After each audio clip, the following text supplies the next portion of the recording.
قال سمعت أبي هريرة يقول حاصرنا خيبر وأخذ اللواء أبو بكر رضي الله عنه فلم يفتح له وأخذه من الغد عمر فانصرف ولم يفتح له. أصاب الناس يومئذ شدة وجهد فقال رسول الله صلى الله عليه وآله وصحبه وسلم إني دافع لوائي غدا إلى رجل يحب الله ورسوله ويحبه الله ورسوله حتى يفتح له وبتنا طيبة أنفسنا أن يفتح غدا. فلما أصبح رسول الله صلى الله عليه وآله وسلم صلى الغداة ثم قام قائما ودعا باللواء والناس على مصافهم فما منا إنسان له منزلة عند رسول الله صلى الله عليه وسلم إلا وهو يرجو أن يكون صاحب اللواء. فدعا علي بن أبي طالب وهو أرمد فتفل في عينيه ومسح عنه ودفع إليه اللواء وفتح الله عليه وقال أنا في من تطاول لها وقال أنا في من تطاول لها.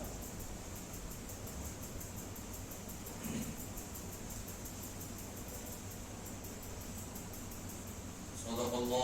الله مولانا العظيم وصدق رسوله النبي الأمين الكريم ونحن على ذلك لمن الشاهدين والشاكرين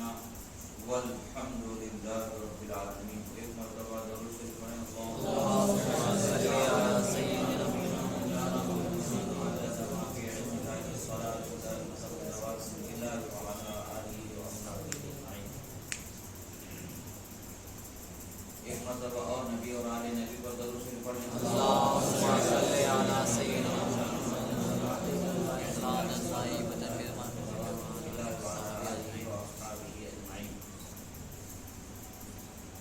اللہ رب العزت کا بے پناہ شکر احسان کہ اللہ رب العزت نے ہمیں اس کے حبیب صلی اللہ تعالیٰ علیہ وسلم کا چاہنے والا بنایا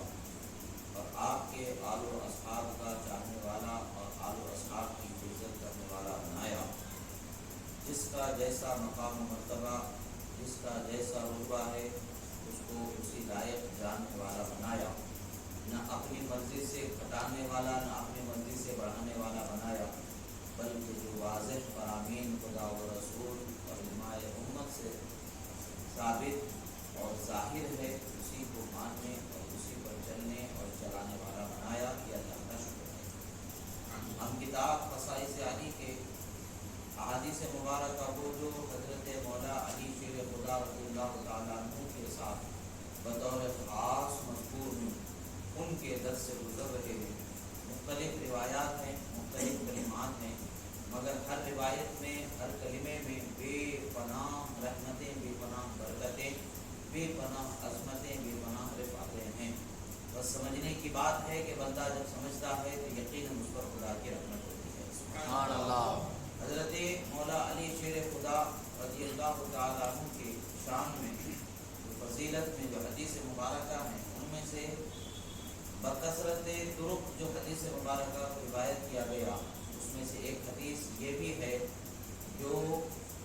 خیبر کی فتح کے لیے آپ کے دست مبارک میں جھنڈے کا عطا کیا جانا اور ضمانت کے ساتھ کہ آپ کے دست حق پرست پر ہی فتح ہوگی اور ایک اور مژدہ و بشارت کے ساتھ کہ خدا و رسول کو وہ بہت پسند ہیں اور وہ خدا و رسول کے بےحد چاہنے والے ہیں. اس بشارت کے ساتھ آپ کو عطا کیا گیا. حضرت عبداللہ ابن بریدہ رضی اللہ تعالیٰ عنہ سے حدیث مبارکہ روایت ہے کہ آپ فرماتے ہیں کہ یہ چشم دید جو واقعہ وہاں پر بیان کرتے ہیں وہ اپنے حضرت ابو بریدہ سے انہوں نے سماعت کیا. وہ فرماتے ہیں کہ ہم جو حضرت ابو بریدہ رضی اللہ تعالیٰ عنہ کے اسلمی صحابی ہیں, آپ جنگ خیبر کے موقع پر خود بھی موجود تھے اور آنکھوں سے حال کو دیکھا اور خود بھی اس عظیم نعمت کے مل جانے کے خواہش مند تھے. رسول اللہ صلی اللہ فرماتے ہیں کہ ہم نے جب قلعہ خیبر کا محاصرہ کر لیا تو اس وقت پر اس کی فتح کے لیے، حالانکہ یہ یہودیوں کے وہ قلعے تھے جس میں یہودیوں نے وعدہ خلافی اور تکلیف دینے کا اور مسلمانوں کو مارنے کا کاٹنے کا ارادہ کیا، اور اس پر ان لوگوں نے جو عہد و پیمان تھے، جو سلامتی کے اور سکون کے، ایک پیسفل لائف کے، ان سب کو جب انہوں نے توڑ دیا، بالائے طاق رکھا اور رسول اللہ صلی اللہ علیہ وسلم کو اور آپ کے چاہنے والوں کو مٹانے کی سازشیں کی، تو اس وقت پر ان کے جواب میں جو قدم بڑھائے گئے، ان اقدامات میں سے ایک اقدام یہ بھی کہ ان کے قلعوں کا محاصرہ کیا گیا، اور ان سے بعض جو جنگیں ہوئیں ان جنگوں میں سے بھی یہ جنگیں ہیں کہ جس میں بنفس نفیس رسول اللہ صلی اللہ علیہ وسلم کی تشریف فرما تھے، اور یہ کل ملا کر کے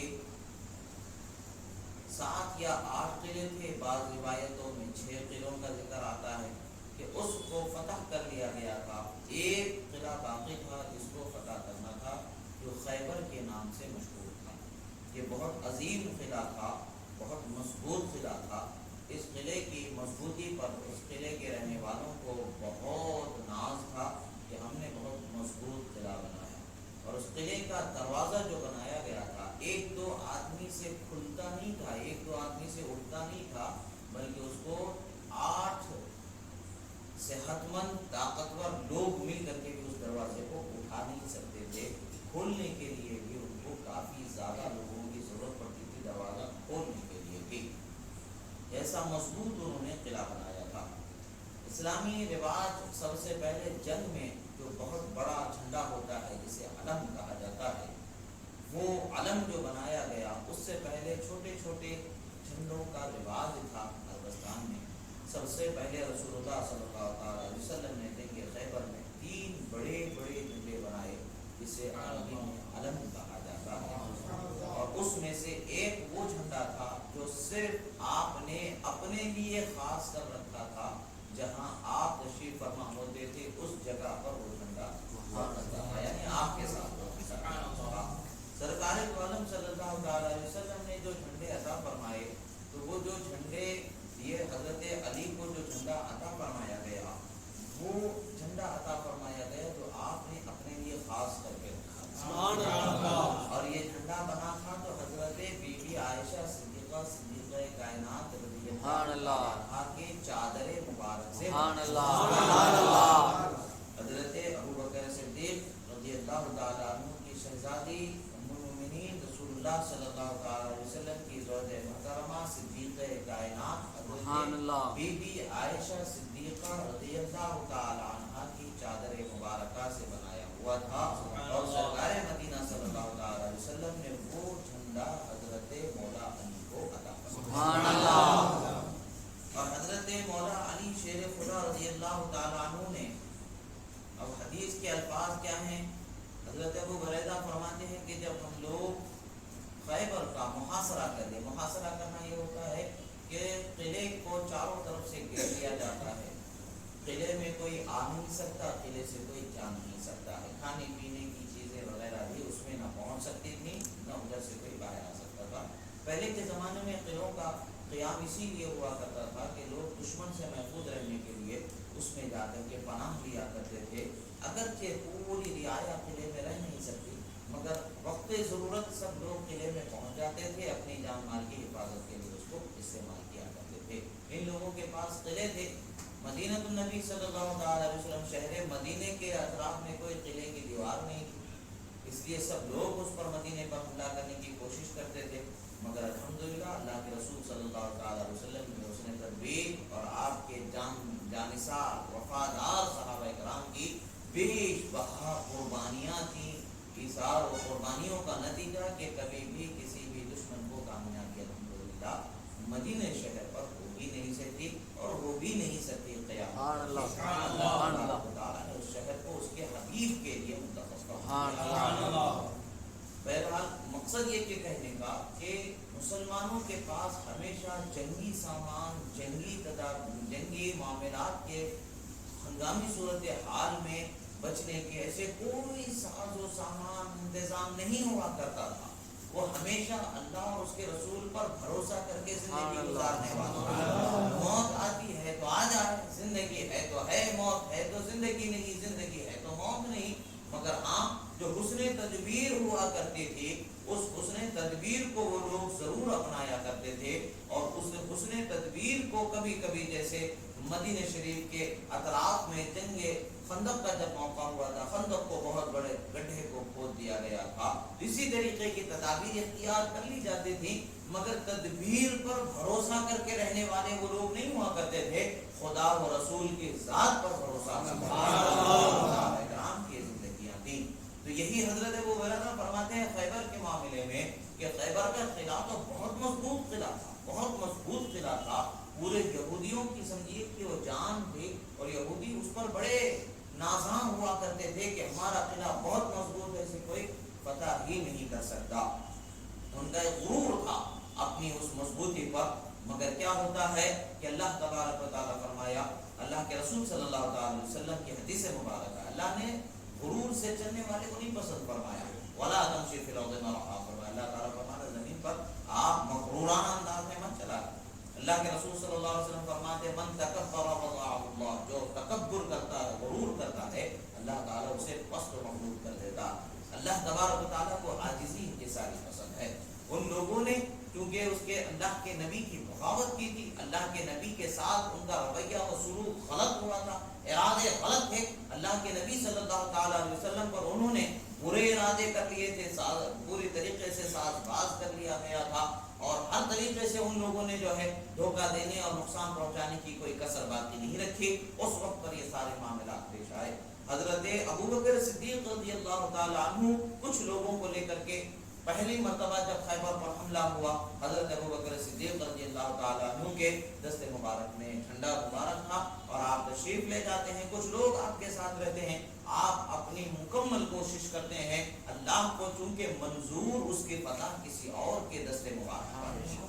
اللہ کو اس کی فتح منظور حضرت علی کے دست حق پرست پر ہے. تو حضرت ابوبکر صدیق رضی اللہ تعالیٰ عنہ نے بھی اپنی کوشش کی، اور اس کوشش میں شام تک آپ کوشش کرتے رہے، پھر آپ واپس آ جاتے ہیں. فتح کا کوئی راستہ، اس کو فتح کرنے کا کوئی راستہ میسر نہیں آتا ہے. پھر دوسرے دن حضرت عمر فاروق رضی اللہ تعالیٰ عنہ تشریف لے جاتے ہیں، بہت کوشش کرتے ہیں، ہر طریقے سے کوششیں کی جاتی ہے. اس دن فرماتے روایت میں آتا ہے کہ لوگ بہت زیادہ تھک گئے، بہت زیادہ کوشش کی گئی تھی، بہت زیادہ کوشش کی گئی تھی، مگر ان کے قلعے کی مضبوطی کی وجہ سے کوئی راہ، کوئی راستہ نہ میسر آ سکا کہ جس سے قلعے میں اندر گھسا جائے یا اس سے کچھ مقابلہ وغیرہ ہو کر کے فتح کی کوئی صورت نکل آئے. مگر صحابہ کرام اس دن کی بھی اسی طریقے سے واپسی پر کچھ مایوس سے نظر آنے لگے، کچھ بے چین سے نظر آنے لگے. تو رسول اللہ صلی اللہ تعالی علیہ وسلم نے ان کو حوصلہ و ہمت دیتے ہوئے کہ کل میں ایسے شخص کے ہاتھ میں جھنڈا عطا کروں گا کہ جو ضرور فتح کر کے خیبر کو فتح کر کے ہی لوٹے گا. پچھلے درس میں ہم نے سنا کہ وہ پلٹ کر کے آنے والا نہیں ہے، بلکہ پلٹ کر کے حملہ کرنے والا ہے، یہاں تک کہ اسے فتح نہ کر لے. پچھلی حدیث میں یہاں پر بھی فرماتے ہیں کہ میں کل ایسے شخص کو جھنڈا دوں گا جو خدا و رسول کو بے حد محبت کرتا ہے، بے حد چاہتا ہے، بے حد ان سے محبت کرتا ہے. پھر فرماتے ہیں اور خدا و رسول اس بندے سے محبت کرتا. یہ نعمت جو مشدہ انہیں بشارت جو ملی، خدا و رسول کو چاہنا اور خدا و رسول کا انہیں چاہنا، یہ جو دونوں نعمتیں ہیں، ایک تو خدا و رسول کو چاہنا کی نعمت بھی مل جاتی تو کم نہیں تھی، پھر بھی خدا و رسول کی بارگاہ سے ان کو انعام و احسان کا بھی مدعا سنایا گیا. وہ بھی خدا و رسول سے محبت کرتے ہیں اور خدا و رسول بھی ان سے محبت کرنے والے ہیں. اور پھر فرماتے ہیں کہ وہ ایسا شخص ہے کہ وہ ضرور بھی ضرور خیبر فتح کرے گا.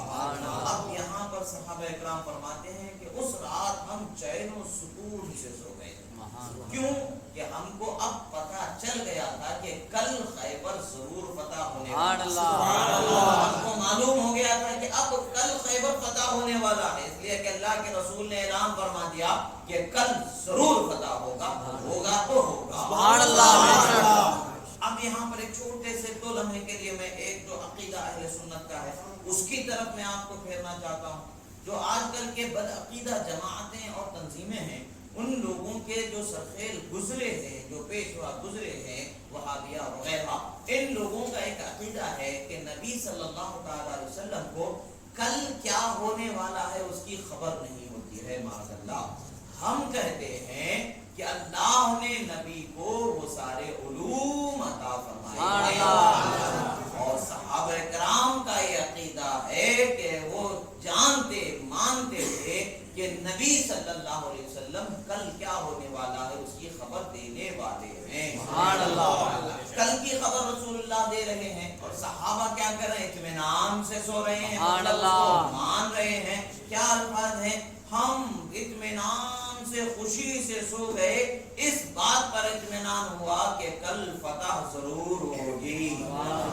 کل فتح ضرور ہوگی۔ کیسے ہوگی؟ رسول اللہ نے فرمایا کہ کل ہمارے ہاتھ فتح آنے والی ہے، خیبر کا قلعہ فتح ہو جائے گا، یہ رسول اللہ صلی اللہ علیہ وسلم نے فرمایا۔ یعنی کل ابھی آیا نہیں اور کل کیا ہونے والا ہے اور کیا نعمت ملنے والی ہے اس کی خبر آج رسول اللہ نے عطا فرما دی۔ اور اس پر کسی صحابی نے یہ نہیں کہا معاذ اللہ کہ اے نبی یہ غیب کی خبر آپ کیسے بتا رہے ہیں، بلکہ سارے صحابہ یہی جانتے ہیں نبی ہوتا ہی غیب کی خبر۔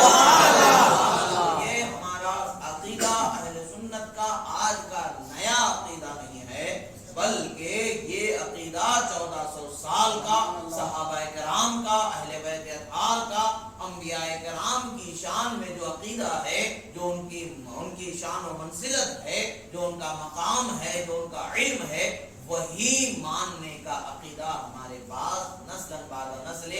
سندن بعد سند وہ چیز ہم تک پہنچی، تب ہم مان رہے ہیں کہ رسول اللہ صلی اللہ علیہ وسلم کو اللہ نے غیب کا علم عطا فرمایا۔ نبی خدا کی عطا سے غیب کے جاننے والے ہیں، ہم یہ مانتے ہیں۔ کیوں؟ کیسے مانتے ہیں؟ کہ اللہ تبارک و تعالیٰ نے فرمایا وَعَلَّمَكَ مَا لَمْ تَكُنْ تَعْلَمُ، ہم نے آپ کو وہ سارے علوم عطا فرمائے جو آپ نہیں جانتے تھے۔ اور پھر فرمایا کہ اللہ تبارک و تعالیٰ کہ اپنے غیب کو کسی پر ظاہر نہیں فرماتا سوائے اپنے پسندیدہ رسولوں کے۔ اللہ تعالیٰ اپنے پسندیدہ رسولوں پر علوم غیبیہ کو ظاہر فرماتا ہے، غیب کا علم انہیں عطا فرماتا ہے۔ تو یہ بات ہمیں پتہ چل گئی کہ انبیاء کرام کو غیب کا علم ہے، اور یہ عقیدہ صحابہ کرام کا تھا اور ہے، اور ہر سنی صحیح عقیدہ کا یہ عقیدہ ہے کہ انبیاء کرام کو اللہ تبارک و تعالیٰ نے غیب کا علم عطا فرمایا۔ اب سرکار نے فرما دیا، صحابہ فرماتے ہیں کہ ہم چین و سکون سے سو گئے کہ کل اب قلعہ خیبر کا فتح ہو جائے گا، اب ہمیں پریشانی اور فتح کے لیے اور کتنا وقت لگے گا، کیا کیا معاملات ہوں گے، سب ہمارے ذہن سے پریشانیاں نکل گئیں۔ پھر فرماتے ہیں کہ جب صبح ہوئی، سرکار مدینہ صلی اللہ علیہ وسلم نے فجر کی نماز ادا فرمائی، اور اس کے بعد سب لوگ صفوں پر اپنی ہی جگہ پر صفوں میں ہی بیٹھے ہوئے ہیں، سرکار کھڑے ہو جاتے ہیں اور سب پر ایک نظر دوڑاتے ہیں۔ سرکار صلی اللہ علیہ وسلم ایک نظر دوڑاتے ہیں۔ پچھلی روایتوں میں گزرا کہ ہر صحابی یہ تمنا کرتا تھا کہ کاش کہ وہ جھنڈا میرے ہاتھ میں ہو۔ حالانکہ اس سے پہلے سبوں نے کوششیں کر لی تھی، کوششیں کرنے کے باوجود بھی اپنی طاقت بھر کوشش میں کوئی کمی نہ رکھنے کے باوجود خدا کی مرضی رہی کہ ان دنوں میں فتح خیبر کے قلعے کے فتح نہیں ہوئی۔ تو ان لوگوں نے جو ہے حالانکہ کوششیں کر لی تھی، مگر پھر بھی انہیں خواہش تھی کہ رسول اللہ انہیں جھنڈا عطا فرمائیں، کیونکہ ان کو یقین تھا کہ جس طریقے سے رسول اللہ صلی اللہ علیہ وسلم نے بتایا ہے، وہ جس کسی کے بھی ہاتھ میں جھنڈا عطا فرمائیں گے ضرور وہ خیبر کو فتح کر کے ہی لوٹنے والا ہے۔ کہ ان کو یقین تھا کہ رسول اللہ کی شان عطا الگ نرالی اللہ نے عطا فرمایا۔ اب یہاں پر ایک اور نقطہ بھی بھی ظاہر ہوتا ہے صحابہ کرام کا یہ عقیدہ تھا کہ نبی عطا کرنے میں اختیار والے اللہ نے ان کو بنایا. وہ ایسا اختیار ہے، ان کی ایسی شان ہے، کچی شاخوں کو تلوار کو توڑنے والی. سبحان اللہ. جب کھجور کے تنے کی کچی شاخیں بدر کے میدان میں لوہے کی تلواروں سے مقابلہ کرنے کی طاقت رکھتی ہیں تو رسول اللہ کے صحابہ خیبر کو فتح کرنے کی طاقت کیوں نہیں رکھ سکتے ہیں؟ یقیناً ان میں وہ شان تھی، مگر خدا و رسول کو کچھ اور منظور تھا. وہی ہوتا ہے جو منظور خدا. خدا کو جو منظور ہے وہی ہوتا ہے. خدا اپنے محبوب بندوں کی بسا اوقات الگ انداز میں شان کو ظاہر فرمانا چاہتا ہے. وہ شان کا اظہار اس طریقے سے فرمایا گیا. اب رسول اللہ صلی اللہ تعالی علیہ وسلم نے اب یہاں پر دیکھیں ایک چیز سب سے اہم چیز ہے. یہاں پر جو حضرت ابو بریدہ فرماتے ہیں کہ فما منا انسان لہو منزلۃ عند رسول اللہ. فرماتے ہیں کہ ہم صحابہ میں سے کوئی ایسا نہیں تھا کہ جس کا رسول اللہ کے پاس کوئی مقام و مرتبہ نہیں ہے، بلکہ ہر ایک کا ایک الگ مقام، اس کے ایک الگ شان، اس کا ایک الگ رتبہ ضرور تھا. ہر ایک کا رتبہ ہے، مگر ان تمام رتبے ہونے کے باوجود جو نعمت فتح اور محبت خدا و رسول کا مژدہ اور خدا و رسول کی محبت کی تصدیق کا جو انعام عطا ہو رہا ہے، اس انعام کی خواہش سب کو تھی. سب کا مقام و مرتبہ ہے. اس حدیث کے الفاظ سے پتہ کیا چلتا ہے؟ حضرت علی کے شان میں یہ حدیث ضرور ہے، مگر ساتھ ہی ساتھ تمام صحابہ کرام کے شان و منزلت میں بھی یہ حدیث ہے. اس لیے کہ ہر ایک کے مقام و منزلت کا ہونا مسلم ہے اور ان کی شان کا ہونا مسلم ہے. اس کے باوجود یہ اضافی نعمت جو ہوتی ہے، ایک الگ شان، ایک الگ نعمت جو دی جانی ہوتی ہے، جو خصوصی ہوتی ہے، اس نعمت اور اس شان کی خواہش تمام صحابہ کرام کو تھی. خود راوی حدیث حضرت ابو ہریرہ فرماتے ہیں میں بھی ان لوگوں میں سے ہوں جو تمنا کرتا تھا کہ کاش مجھے وہ جھنڈا عطا کر دیا، کاش مجھے وہ جھنڈا عطا کر دیا تھا. سرکار دو عالم صلی اللہ تعالی علیہ وسلم نے صحابہ کرام رضوان اللہ تعالی علیہم اجمعین پر ایک نظر دوڑائی اور فرمایا کہ کہاں ہے علی ابن ابی طالب. سوچنے کی بات ہے کہ سرکار کی زبان سے سب کی موجودگی میں ان کے لیے طلب ظاہر ہو جانا کیسی فرحت و شادمانی کا موقع ہوگا، کیسے سرور اور کیسے چین کا وہ مرحلہ ہوگا، یہ ہم جان ہی نہیں سکتے ہیں. وہ صحابہ جنہوں نے دیکھا ہے، وہ جن کو مقام ملا ہے اور جنہوں نے مقام عطا فرمایا ہے، وہ خوب جان سکتے ہیں. ہم تو صرف تصور میں لمحہ بلمحہ اس نعمت کے عطا کی صرف لذت محسوس کر سکتے ہیں، تصور کر سکتے ہیں، مگر لذت تو حقیقت انہوں نے پالی جنہوں نے حضرت مولا علی رضی اللہ تعالیٰ عنہ کو جب پوچھا گیا تو صحابہ کرام نے فرمایا کہ یا رسول اللہ ان کی آنکھ دکھ رہی ہے، آنکھ آ گئی ہیں، جس کی وجہ سے آنکھ میں درد ہے، آنکھ کھول نہیں پا رہے. پھر بھی خواہش ہے کہ بھئی ان کے بیماری کا لحاظ کرتے ہوئے کسی اور کو عطا کر دیا جائے،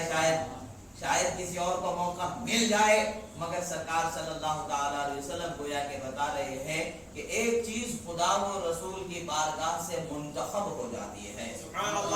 جب وہ منتخب ہو جاتی ہے تو ضرور منتخب ہی ہوتی ہے. جیسا کہ ہر 100 سال کے بعد ایک مجدد کو ایک عالم کو ایسا بنایا جاتا ہے کہ جو مجددیت کی شان کا حامل ہوتا ہے. یہ ہمارے تمہارے آپ کے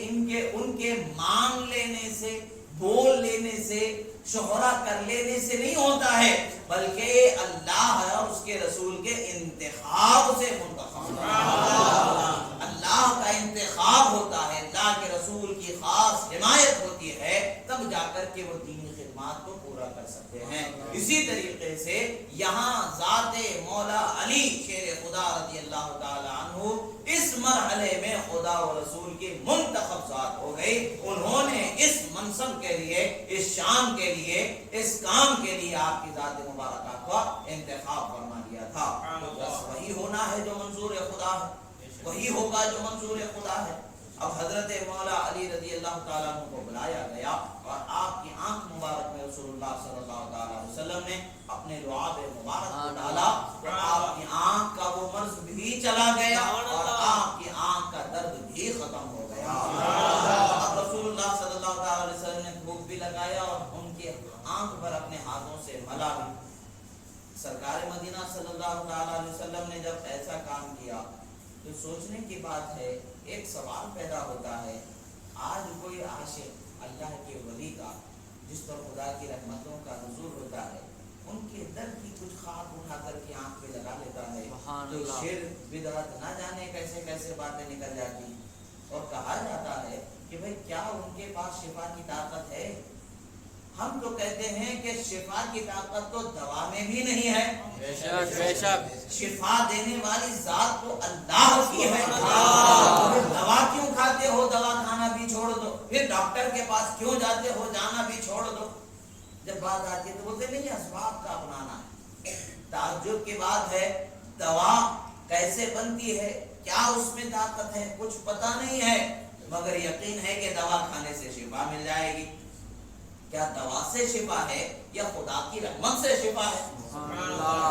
خدا کی رحمت سے شفا ہے نا، دوا سے شفا نہیں ہے، خدا کی رحمت سے شفا۔ خدا چاہے تو خاک کے ذرے کو شفا بنا دے،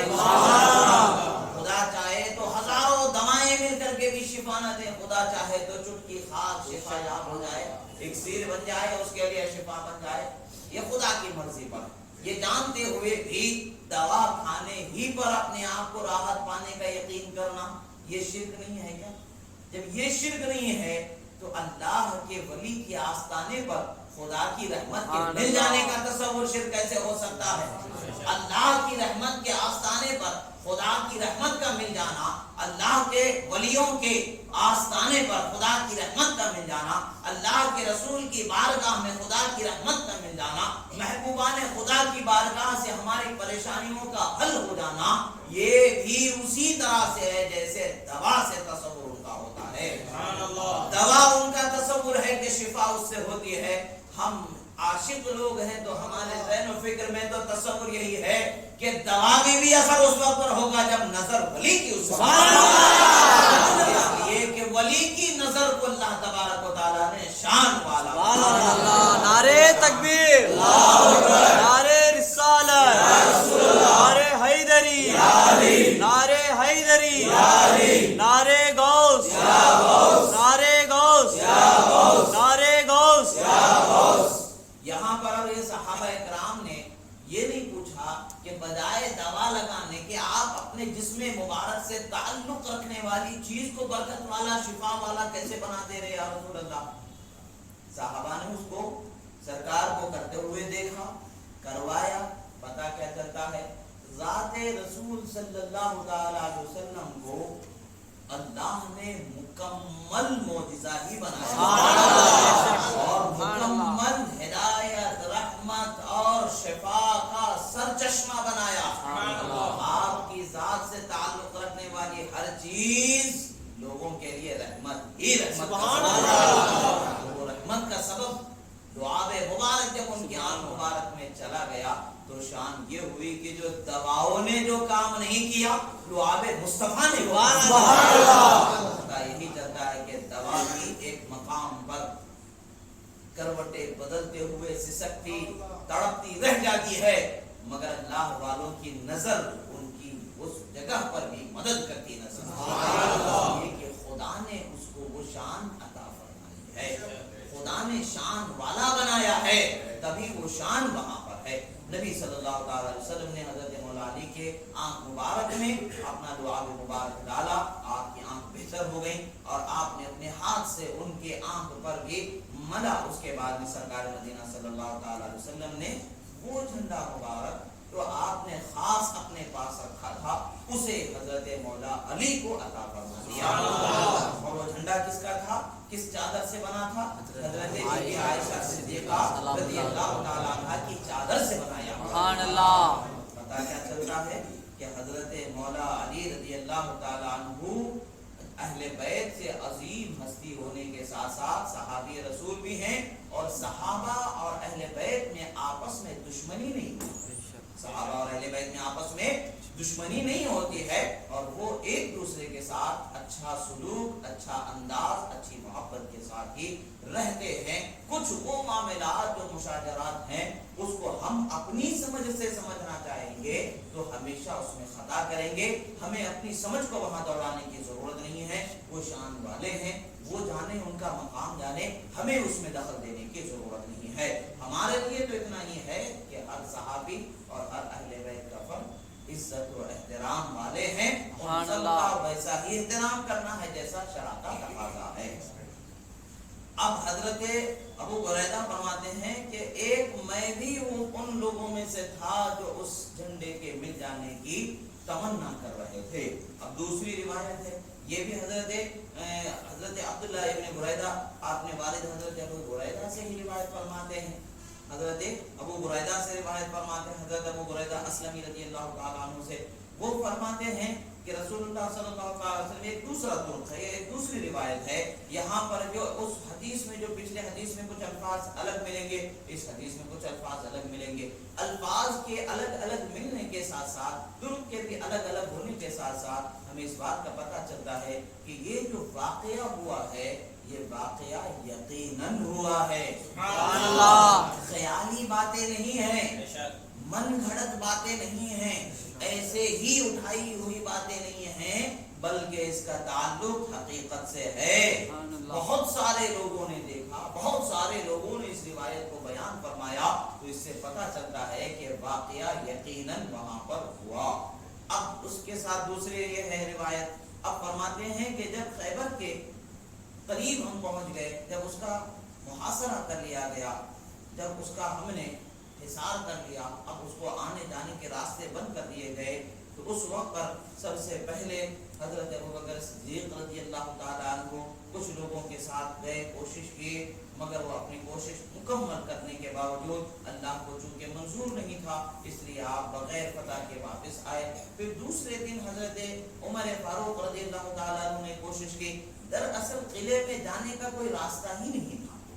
قلعے میں جانے کا کوئی راستہ ہی نہیں تھا، راستہ تھا تو ایک ہی دروازہ تھا جس دروازے سے اندر جانا ہوتا تھا، اور دروازہ بہت مضبوط تھا، دیوار بہت مضبوط تھی، کوششیں کی جاتی، جیسے ہی قریب جاتے تو اوپر سے تیروں کی برسات ہو جایا کرتی تھی، زخمی ہو جایا کرتے تھے، بہت سارے معاملات ہو جایا کرتے تھے، مگر اپنی کوشش مکمل کے باوجود اللہ کی بارگاہ میں چونکہ وقت اور شخص متعین تھے، اس کی فتح کے لیے وہ وقت اور شخص کا وہاں پر ہونا اور آنا ضروری تھا، اس لیے اس کی فتح میں تاخیر ہونے لگی۔ اب صحابہ کرام رضوان اللہ تعالی علیہم اجمعین نے کوششیں کی، بالخصوص حضرت ابوبکر صدیق اور حضرت عمر فاروق رضی اللہ تعالی عنہ نے کوششیں کی، مگر اس کوششوں کے بعد پھر رسول اللہ صلی اللہ تعالی علیہ وسلم نے جب صحابہ کرام کے تھکے ہوئے چہروں کا ملاحظہ فرمایا اور ان کے تھکن کا جب آپ نے ملاحظہ فرما لیا، تو آپ تو کریم آقا ہیں، رحیم ہیں، آپ مہربانی کرنے والی ذات ہیں، آپ صلی اللہ تعالی علیہ وسلم نے اعلان فرمایا کہ لوگوں پریشان مت ہو جانا، 2 دن کی کوششیں ہو گئیں تو میدان جنگ میں تو 1 دن 2 دن کے بعد نہیں، مہینوں مہینوں کی کوششیں ہوتی ہیں،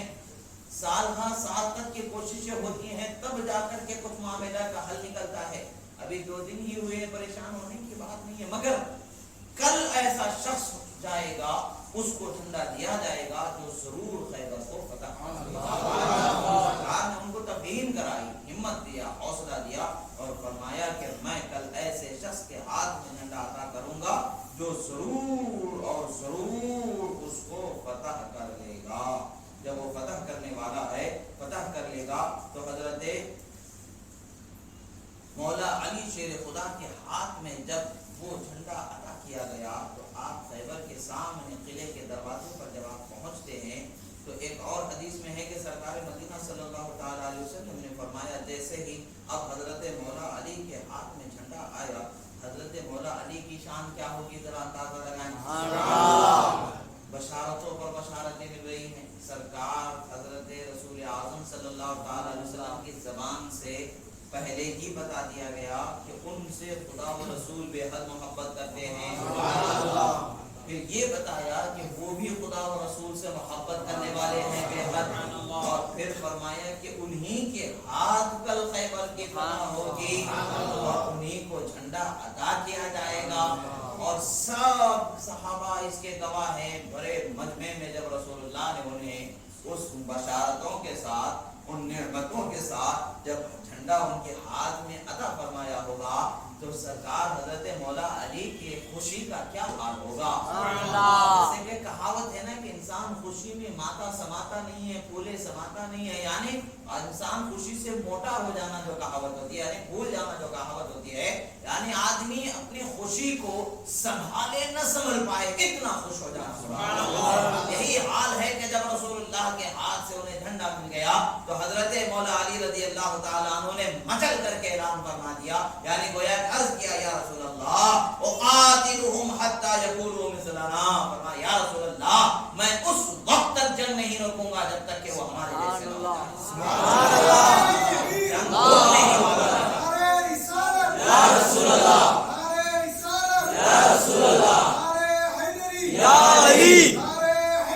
یا علی. پہلے ہی جو حدیث کے الفاظ ہیں اس میں جو فرمایا گیا کہ ایک اقرار ہے, یعنی بار بار پلٹ کر یعنی اسی شان کا اظہار کرنے فرمایا کہ میں اس وقت تک نہیں چھوڑوں گا مقابلہ کرنا حملہ کرنا جب تک کہ وہ ہمارے جیسے نہ ہو جائیں. اب یہاں پر رسول اللہ صلی اللہ علیہ وسلم کی حسن تعلیم کا ملاحظہ فرمائیں. کیا بہترین تعلیم رسول اللہ صلی اللہ علیہ وسلم اپنے صحابہ کرام کو عطا فرماتے, جبکہ معلوم ہے کہ ہاتھ میں جس کے جھنڈا ہے وہ شیر خدا کی تلوار کی چمک ایسی ہے کہ بڑے سے بڑا ان کی تلوار کے آگے ٹک نہیں پایا. اب خود جب رسول اللہ صلی اللہ تعالی علیہ وسلم نے انہیں جھنڈا عطا فرما دیا ہے اور تلوار عطا فرما دی ہے, شان عطا فرما دی ہے, تو پھر وہ حملوں کا کیا حال ہوگا اس کا کوئی اندازہ ہی نہیں لگایا جا سکتا. آپ نے اسی طریقے سے اپنے اظہار کا اپنے شوق کا بیان فرمایا کہ میں ہرگز نہیں پلٹوں گا جب تک کہ وہ ہم جیسے نہ ہو جائیں. رسول اللہ صلی اللہ علیہ وسلم فرماتے ہیں ابھی تھوڑا بردباری سے اپنے مزاج میں نرمی بنا کر کے حضرت رسول اللہ صلی اللہ علیہ وسلم دونوں جہاں کے مالک سبحان اللہ چاہتے تو کہتے کہ علی کسی کو بھی مت چھوڑنا, بچے کو بھی مت چھوڑنا, بوڑھے کو بھی مت چھوڑنا, مگر ہمارے آقا صلی اللہ تعالی علیہ وسلم رحمت للعالمین سبحان اللہ رحمت بنایا گیا. وہ کیسے رحمت ہے؟ یہ ہمارا مذہب ہے, یہ ہمارا دین ہے. سبحان اللہ. کہ رسول اللہ صلی اللہ تعالی علیہ وسلم فرماتے ہیں کہ علی ایسا نہیں کرنا بلکہ بردباری سے, تحمل سے, سکون سے جانا, اور ان کے سامنے جانے کے بعد انہیں خدا کے دین کی تعلیم سنانا, دین کی طرف اچھے انداز سے بلانا, بیان سمجھانا, ان کو بتانا کہ اسلام کے قبول کرنے پر اللہ کے کیا کیا حقوق آپ پر لازم ہوتے ہیں, نماز, روزہ, حج, زکات, نبی کی رسالت کی گواہی. سبحان اللہ. اس کے جب تم اسلام قبول کر لو گے تو یہ چیزیں تم پر آ جائیں گی. اور پھر کیا ہوگا, ماں باپ کے بچوں پر کیا حقوق ہے, بچوں کے ماں باپ پر کیا حقوق ہے, گویا کہ مکمل اسلامی خاکہ ان کے سامنے پیش کر دو. بچیوں کو زندہ درگور نہیں کیا جائے گا, عورتوں کو زندہ نہیں دفن کیا جائے گا, ظلم عورتوں پر نہیں کیا جائے گا. اسلامی تعلیم ایک وہ دور تھا جب عورتوں پر ظلم کی انتہا ہوا کرتی تھی. جب اسلام کا چراغ روشن ہوا, صلی اللہ علیہ وسلم کی صدائے حق جب بلند ہوئی تو حال یہ ہوا کہ سب لوگوں کو سکون ملا, بالخصوص عورت کی جانوں کی امان اور حفاظت میں. رسول اللہ صلی اللہ علیہ وسلم نے انہیں بتایا کہ حقوق اللہ, اللہ کے حقوق کیا ہیں, بتاؤ پہلے دین میں آنے کے بعد کیا کیا چیزیں آپ پر ضروری ہو جاتی ہیں, وہ سمجھانا. اگر یہ سب کچھ سننے کے بعد وہ بخوشی تیار ہو جاتے ہیں تو جھگڑا نہیں کرنا, اور اگر وہ ٹیکس دے کر کے رہنے پر تیار ہو جاتے ہیں تب بھی جھگڑا نہیں کرنا. ٹیکس دے کر کے سمجھوتا کر لیتے, صلح کر لیتے, تب بھی جھگڑا نہیں کرنا. اگر وہ جھگڑے پر ہی آمادہ ہوں, وہ جھگڑا کرنا ہی چاہتے, لڑائی ہی چاہتے, مقابلہ ہی چاہتے, اس کے علاوہ صلح کے, سمجھوتے کے کوئی راستے کو وہ چاہتے ہی نہیں ہیں, تب ان سے مقابلہ. سبحان اللہ. مگر پہلے شان حضرت علی کی کیا تھی کہ میں جاتے ہی حملہ کروں گا, مگر حضرت رسول اللہ صلی اللہ علیہ وسلم نے تعلیم حسن تعلیم ہم کہتے ہیں، کس طرح سے ہمارے معاملات ہونے چاہیے۔ رسول اللہ صلی اللہ علیہ وسلم نے انہیں فرمایا اور پھر بتایا کہ سنو اے علی، حمر النعم کہا جاتا ہے، یعنی لال اونٹ عربستان کی سب سے قیمتی مال ہوتا ہے، سونے سے زیادہ قیمتی ہوا کرتا ہے، سونے چاندی سے ہیرے جواہرات سے زیادہ اس زمانے کی سب سے قیمتی مال و متاع دولت لال اونٹ ہوا کرتے تھے۔ اب آج کے زمانے میں آپ دیکھیں کہ بہت سارے ہیں، جیسے پلاٹنگ ہے وغیرہ وغیرہ، سارے بزنس کے الگ الگ چیزیں ہیں، تو یعنی وہاں پر بتانے کا مقصد یہ تھا کہ بیش بہا دولت، بیش بہا نعمت تمہیں مل جائے، اس سے بھی اچھا ہے کہ ایک شخص تمہاری وجہ سے ہدایت پا جائے۔ سبحان اللہ۔ یعنی ہمارا مذہب ہدایت کے راستے پر لانے والا مذہب ہے، ظلم و زیادتی کو روکنے والا مذہب ہے، ظلم و زیادتی سے بچانے والا مذہب ہے۔ رسول اللہ صلی اللہ علیہ وسلم نے فرمایا ایک شخص بھی اگر ہدایت پا جاتا ہے تو ساری دنیا کی سب سے قیمتی دولت بھی تمہیں مل جانا وہ کام نہیں ہے، وہ زیادہ بڑی بات نہیں ہے، بلکہ ایک شخص کا تمہارے سے ہدایت پا جانا اس سے اچھا ہے، اس سے بڑی نعمت، اس سے بڑی دولت ہے۔ یعنی ہماری ہمیشہ کوشش یہی ہونی چاہیے کہ ہم اپنی طرف سے کسی پر ظلم و زیادتی نہ کریں اور ہدایت کے راستے پر بلانے کے لیے اپنے انداز میں، اپنے گفتار میں، اپنے رفتار میں، اپنے کردار میں رسول اللہ صلی اللہ تعالی علیہ وسلم کی اس عظیم حسن تعلیم کو اپنا لینا چاہیے۔ حضرت رسول اللہ صلی اللہ تعالی علیہ وسلم نے انہیں فرمایا، اب حضرت مولا علی رضی اللہ تعالیٰ عنہ جب وہاں پر پہنچتے ہیں تو جب آپ خیبر کے سامنے پہنچتے ہیں تو خیبر کا، اب چونکہ وہ تھوڑا سا جو بادشاہ تھا خیبر قلعے کا، جو نگران، جو بادشاہ وہاں کا ذمہ دار تھا، اس کا نام مرحب تھا، وہ تھوڑا اور مغرور ہو گیا تھا۔ 2 دن سے کوششیں کی جا رہی تھی، وہ کوششوں میں ناکام ہو رہے ہیں اور ان کو چلو اور روم میں بٹھایا جائے اور ڈرایا جائے اور انہیں جو ہے دھمکایا جائے، مگر جب غوث اعظم کے غلامی کرنے والے کتوں کو نہیں ڈرایا سبحان جائے، سبحان اللہ، شیر خدا سبحان اللہ جن کی پشت پناہی خود جلوہ عالم، رحمت عالم، نور مجسم صلی اللہ علیہ وسلم رسول خدا فرما رہے ہیں، تو پھر کیا ڈرایا بے جائے؟ شک بے شک، جب غوث اعظم کے غلاموں کا یہ حال ہے کہ وہ کیا دبے جس پہ حمایت حمایت کا کا وہ بن جاتے رہا، سبحان اللہ، خطرے میں لاتا نہیں ٹوٹا تیرا، سبحان اللہ، کہ شیر سے نہیں ڈرتا ہے تو یہ خدا کا شیر ہو کر کے کسی سے کہتا نعرے تکبیر، اللہ اکبر، نعرے تکبیر، اللہ اکبر، نعرے رسالت، یا رسول اللہ، نعرے حیدری، یا علی، نعرے حیدری، یا علی، حیدری، یا علی۔ جیسے ہی وہ باہر نکلتا ہے رجس کے اشعار پڑھے جاتے ہیں، یعنی وہ اشعار پڑھتے میدان جنگ میں اپنی شان، روب، دبدبا، اپنے کارناموں کو بیان کیا جاتا ہے، جس سے سامنے والے پر روب و دبدبا بن جائے، تو اس نے اشعار پڑھے، کہتا ہے کہ قد علمت خیبر انی مرحب شاکی الصلاح بطر مجرب، فرماتا ہے کہ پورا خیبر جانتا ہے کہ میں مرحب ہوں، اس قلعے کا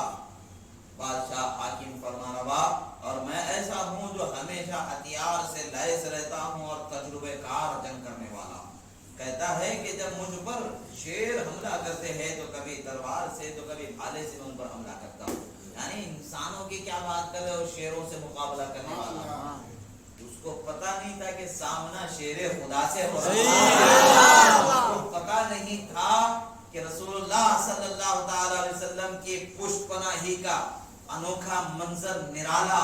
عجیب منظر وہاں دیکھا جانا ہے، دنیا اور زمین تاریخ دیکھنے والی ہے، اس کو اندازہ نہیں تھا، ایسے ہی بڑ بول بولنے میں وہ آ گیا، بل بولتا چلا گیا۔ حضرت مولا علی اس کے جواب میں ارشاد فرماتے ہیں، انا الذی سمتنی امی حیدر، فرماتے ہیں میں وہ ہوں کہ جس کو میری ماں نے بچپن ہی میں حیدر، سبحان اللہ، وہ شیر جب حملہ کرتے وقت پر جب اس کا چہرہ جو ہوتا ہے بڑا ڈراؤنا بھیانک چہرہ ہوتا ہے، حملے کے وقت پر جو اس کا چہرہ ہوتا ہے، اس ایک عام حالت میں شیر پڑا ہوا، لیٹا ہوا ہوتا ہے، بیٹھا ہوا ہوتا ہے، اس کے چہرے پر اتنی ہیبت اور روب و دبدبا نہیں ہوتا ہے، جب وہ حملہ کرنا چاہتا ہے تو اس کے چہرے کا جو منظر ہوتا ہے وہ ایسا ہوتا ہے کہ اچھے اچھوں کے کپڑے گیلے ہو جاتے ہیں، اچھے اچھوں کی ہوا ٹائٹ ہو جاتی ہے، سب کچھ ختم ہو جاتا ہے۔ حضرت مولا علی فرماتے ہیں کہ حملہ کرتے وقت پر جیسے شیر کا چہرہ ہیبت ناک ہوتا ہے، اس کا معنی آتا ہے حیدر کا معنی آتا ہے، یعنی ہیبت ناک چہرے والا حیدر اسے کہا جاتا ہے۔ فرماتے ہیں میں وہ ہوں کہ پیدا ہوتے ہی میری ماں نے میرا نام حیدر رکھ دیا، آج تو تلوار اٹھا کر کے یہ تیرے جسم میں تلوار اٹھانے کی ظاہر آئی ہے تب تو نازا ہے، مگر میری ماں نے میری جان کو اسی وقت پر جان لیا تھا جب مجھے پیدا کر دیا، بچپن میں ہی میرا نام شیر رکھ دیا گیا ہے۔ اور پھر فرماتے ہیں کلیث غاباتی کریہ المنظر، فرماتے ہیں کہ جیسے جنگل کا شیر حملہ کرتے وقت پر بھیانک چہرے والا ہوتا ہے۔ حضرت مولا علی نے بھی اس کا جواب دیا، اور دینے کے بعد میں جب آپ نے حملہ کیا تو جب دونوں کی تلواریں آپس میں ٹکراتی ہیں، اس کے بعد میں پھر حضرت علی شیر خدا رضی اللہ تعالیٰ عنہ نے ایک زبردست وار اس کے سر پر کرتے، لوہے کا خود پہنا ہوا تھا، لوہے کے کپڑے پہنا ہوا تھا، سر سے لے کر کے پیر تک لوہے کے کپڑوں میں ڈھکا چھپا بیٹھا تھا۔ مگر یہاں شان یہ ہے کہ حضرت مولا علی کی شان یہ ہے کہ وہ ایسی کوئی حفاظت کا معاملہ نہیں، ان کو پتا ہے کہ پیچھے رسول اللہ ان کی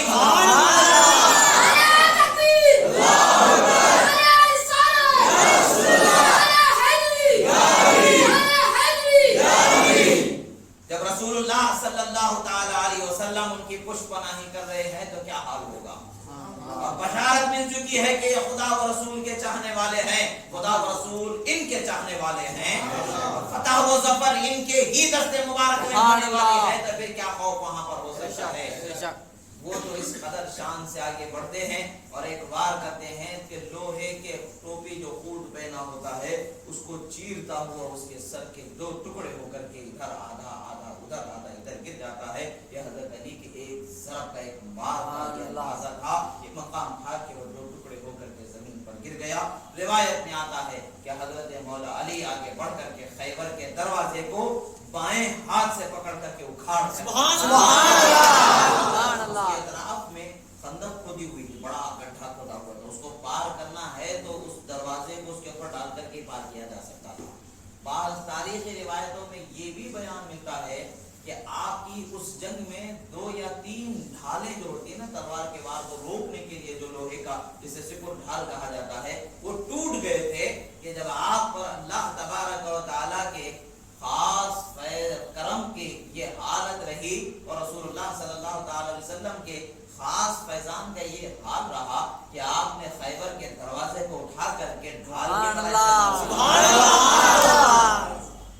تو جس دروازے کو 8 لوگ مل کر کے اٹھا نہیں سکتے ہیں، کھول نہیں سکتے ہیں، وہ تنہا حیدر کرار علی شیر خدا نے بائیں ہاتھ میں اٹھا کر کے لوگوں کو بتا دیا کہ لوگوں دیکھو حقیقت میں عطائے مصطفیٰ کسے کہتے ہیں۔ جب عطا ہوتی ہے تو ایسی عطا ہوتی ہے کہ عقل حیران ہو جاتا ہے، دیکھنے والوں کی نظر کانپنے تھر تھرانے لگتی ہے، مگر شان جس کو عطا ہوتی ہے شان تو بلند سے بلند ہوتی ہے۔ حضرت مولا علی شیر خدا رضی اللہ تعالیٰ عنہ نے اس دروازے کو پھر اس خیبر کے اس جو خندق تھا اس پر ڈال دیا، تو پھر اور بھی صحابہ کرام نے حملہ کیا اور اللہ کے فضل و کرم سے روایت میں آتا ہے کہ آخری آدمی تک اس مار کی آواز پہنچنے سے پہلے خدا فتح عطا فرمایا۔ یہ شان حضرت مولا علی رضی اللہ تعالیٰ عنہ کو عطا ہوئی۔ یہی وجہ ہے کہ جو عاشقان مولا علی ہیں وہ یہی کہتے ہیں کہ علی امام من است و من سبحان اللہ، علی میرے امام ہے، میں علی سبحان اللہ، ہزار جانے گرامی فدائے نام علی فرماتے ہیں، ہزار جان جو ہماری بہت شان والی ہیں، بہت قیمتی ہیں، ہزار جان بھی مل جائیں تو ہم نام علی پر قربان ہیں۔ اللہ تبارک و تعالیٰ کے محبوب بندوں کی شان ہوتی ہے، اللہ تبارک و تعالیٰ کرامت کو، معجزے کو، رسول اللہ کی حمایت کو، عطا کو، غیب کی خبر کو، سب چیز کو اس واقعے کے اندر اللہ تبارک و تعالیٰ نے ظاہر فرما دیا۔ اور روایتوں کو، حدیثوں کو پڑھنے والا جب صحیح مزاج سے پڑھتا ہے، خدا و رسول کی محبت میں ڈوب کر کے پڑھتا ہے، تو اس کے ہر سطر میں، ہر لفظ میں اس پر راز پر راز کھلتے چلے جاتے ہیں، ایمان و عقیدے کی پختگی ہوتی چلی جاتی ہے۔ یہی وجہ ہے کہ اہل دل نے، اہل اللہ نے کہا کہ دین کا علم حاصل کرنے کے لیے دل کو پاک کر لینا۔ دل کو پاک کب کیا جاتا ہے؟ گناہ کی خواہش، گناہ کی لذت، برے چیزوں کی طلب، برے جاہ و منصب کے خواہش، یہ سب چیزوں کو پاک کر دینا، بس خدا و رسول کی رضا کو بسا لینا ہے۔ تب پھر خدا کی رحمت اور رسول اللہ صلی اللہ علیہ وسلم کی عنایتیں ایسی ہوتی ہیں گویا کہ بہتا ہوا دریا جاری کر دیا جاتا ہے۔ علم و عرفان کے موتی ان کے زبان سے نکلتے بکھرتے چلے جاتے ہیں۔ جو پیاسے ہوتے ہیں علم کے وہ سیراب ہوتے چلے جاتے ہیں، جو حیران رہ جاتے ہیں عقل و ہوش میں نہیں ہوتے ہیں، وہ اپنے فکر میں غلطان رہتے ہیں، ان کے بھی سدھرنے کے بہت سے موقع فراہم ہوتے چلے جاتے ہیں۔ اللہ تبارک و تعالیٰ سے دعا ہے جو کہا گیا سنا گیا، کہنے میں سننے میں جو غلطی ہوئی اللہ تبارک و تعالیٰ اسے معاف فرمائے، آپ کو صحیح کہا گیا اللہ تعالیٰ اسے ہمارے سینوں میں محفوظ فرمائے۔ پروردگار جہاں کہیں بھی ظلم ہو رہا ہے ظالموں کو نیست و نابود فرما، مظلوم مسلمانوں کی مدد فرما، اسلام کا بول بالا فرما، کفر کا منہ کالا فرما، ظالم کفر کی قوتوں کو طاغوتیوں کو مولا ہم سے دور فرما، پروردگار یہ طاغوتی حکومتوں کو ہم سے دور فرما، پروردگار ہمیں تیرے حبیب صلی اللہ علیہ وسلم کی سچی محبت میں جینے مرنے کی توفیق عطا فرما، ہمیں اور ہماری آنے والی نسلوں کو قیامت تک کے مولا تبارک و تعالی ایمان و عقیدے کی سلامتی عطا فرما، شرک کی ہر قسم کی برائی سے ہمیں محفوظ فرما، پروردگار ہمارے گناہوں کو معاف فرما، صلی اللہ تعالی علی خیر خلق مولانا سیدنا محمد وعلی آلہ وصحبہ اجمعین، اقول قولی ھذا استغفر اللہ لی ولکم ولسائر المؤمنین وما علینا الا البلاغ المبین برحمتک یا ارحم